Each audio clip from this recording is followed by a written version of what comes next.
Senator Cruz. Thank you, Mr. Chairman. Mr. McCabe, welcome.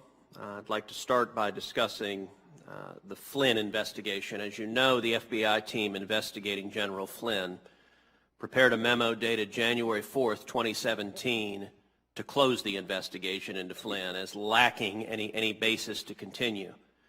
The FBI had investigated and failed to find any derogatory information about General Flynn and determined he was no longer a viable candidate for investigation. But then, according to Peter Strzok, the seventh floor, the top brass at the FBI intervened to keep the investigation open. Were you the one who made the decision to keep the investigation open? I don't remember making that decision, but I certainly supported keeping the case open. I don't remember being the person that made that phone call, but I think that it was the right move to continue investigating once we had uncovered the information that we found.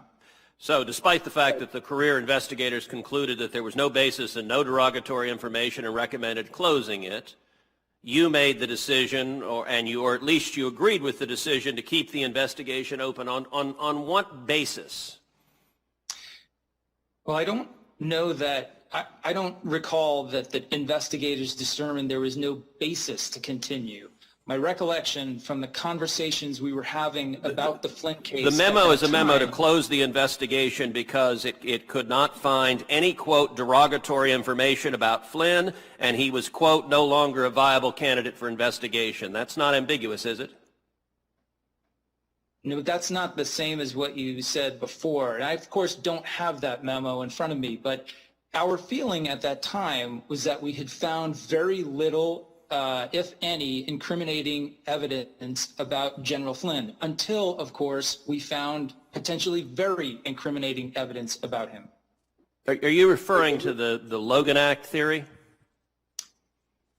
No, sir. I'm referring to the fact that we uncovered that General Flynn was having the sort of direct contact with the government of Russia that we were looking for in all of the first four cases of Crossfire Hurricane. Did you support using the Logan Act as a basis to go after General Flynn? The Logan Act was not used as a basis to go after General Flynn. We opened the case. You're aware of the White House meeting where the notes show that Vice President Biden at the time directly suggested using the Logan Act to go after General Flynn? I'm not aware of that. You're not aware of that. Well, those are notes from your colleagues. I don't mean to interrupt, but I do. Senator, I can say what the reasons that I agreed with and approved opening the case, and that was because we thought that General Flynn might be having inappropriate contacts with Russia. That's why we opened the case. Inappropriate. So the only basis, this is a decorated three-star general. The only basis that was put forward for what I think was a bogus political persecution and prosecution was an alleged violation of the Logan Act, which has never been used to prosecute anybody in the history of the Department of Justice. True? No, I don't believe that's true. I think name one person that's ever been prosecuted under the Logan Act. No, I was referring to why we opened the case against General Flynn. I'm not aware of prosecutions of the Logan Act. I think for those who are listening, we're talking about a conversation between General Flynn and the Russian ambassador after the election while he's the national security advisor in waiting. Is that correct, Senator Cruz? We are. He's the incoming national security advisor. And Mr. McCabe, yesterday on MSNBC, Ben Rhodes, the former deputy national security advisor to President Obama, said that foreign leaders are already having conversations with Joe Biden, quote, talking about the agenda they're going to pursue January 20th. Mr. McCabe, based on that testimony, do you believe Joe Biden is violating the Logan Act? I'm not aware of Ben Rhodes' statements or take it on faith he said what I read. Assuming that quote is accurate, and it's a verbatim quote, is that a violation of the Logan Act under any plausible theory? I am not prepared to take your statement on faith. and I am also not prepared to conduct legal analysis. All right, you're a of the lawyer. Logan. Have you ever answered a hypothetical in court?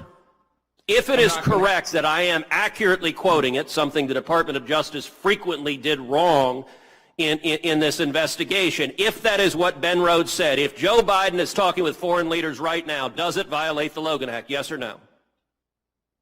I'm not going to opine on a hypothetical question about what the Biden campaign... He is talking with foreign leaders, and it doesn't violate the Logan Act because the Logan Act is unconstitutional, which is why it's never been used to prosecute anyone. You authorized using it to go after General Flynn as part of a political persecution. I can give you the answer. Hell no, Joe Biden is not violating the Logan Act. The reason you won't say it is because that was your flimsy political basis to go after a decorated war hero because you disagreed politically with President Trump. Sir, none of that is correct. Which part? Pick any aspect. We didn't investigate General Flynn because we were concerned that he might violate the Logan Act. We were concerned... It is your testimony the Logan Act was not a predicate for the FBI and DOJ investigation of General Flynn. Really? There were no discussions of the Logan Act. There were no discussions of the Logan Act at the FBI or DOJ. That is your testimony under penalty of perjury before this committee. And I warn you, there is abundant evidence that there were. Senator, if you're not going to let me finish my answer, I'm not going to be able to accurately answer your question. Please go ahead. What is your testimony? Is your testimony, you just said there was no discussion of the Logan Act. Does that remain your testimony? No, Senator, that's where you cut off my testimony. Please continue. I would like to finish Please my continue. Answer. Thank you. When we initiated the case against General Flynn, it was not initiated for or as a result of any discussion of the Mr. McCabe, you're being non-responsive to the question. I didn't ask about the initiation. The Logan Act was a late pretext that was adopted after you investigated him and couldn't find anything, and the career investigators recommended closing it. All right, since my time is expiring, although the chairman took a little bit of my time, so I'm going to take a little bit of it back. Did James Comey authorize you to disclose information about the Clinton Foundation investigation to the press?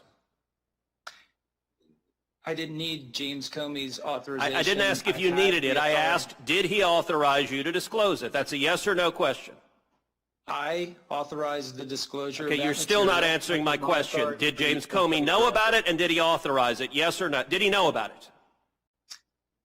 To my recollection, sir, yes, he knew about it. Did he authorize you? Did he in any way give you the green light explicitly or implicitly? I didn't ask Jim Comey. I'm not asking whether you asked. I'm asking, okay, according to the Washington Times, April 18th, 2018, Mr. McCabe insisted he told his boss that he had authorized disclosure about the Clinton investigation, but Mr. Comey has denied this claim. And Mr. McCabe told investigators that Mr. Comey knew he had authorized disclosure and agreed it was a good idea. Is that accurate? Is that your testimony to this committee? That is my recollection. So you're aware that your testimony is 180 degrees opposite Mr. Comey's sworn testimony to this committee, in which he insisted he has never authorized anybody to leak to the press. I'm not going to say what Director Comey said or didn't say to you. That would, however, your characterization of a leak is not accurate. The FBI has records that will establish whether you're telling the truth or Mr. Comey's telling the truth. Do you believe the FBI should make those records public so if you're telling the truth, you can be vindicated, and if Mr. Comey's telling the truth, he can be vindicated? I'm not sure what records you're referring to, Senator. Any and all emails, correspondence, records whatsoever indicating that Mr. Comey knew of your leaks and authorized them.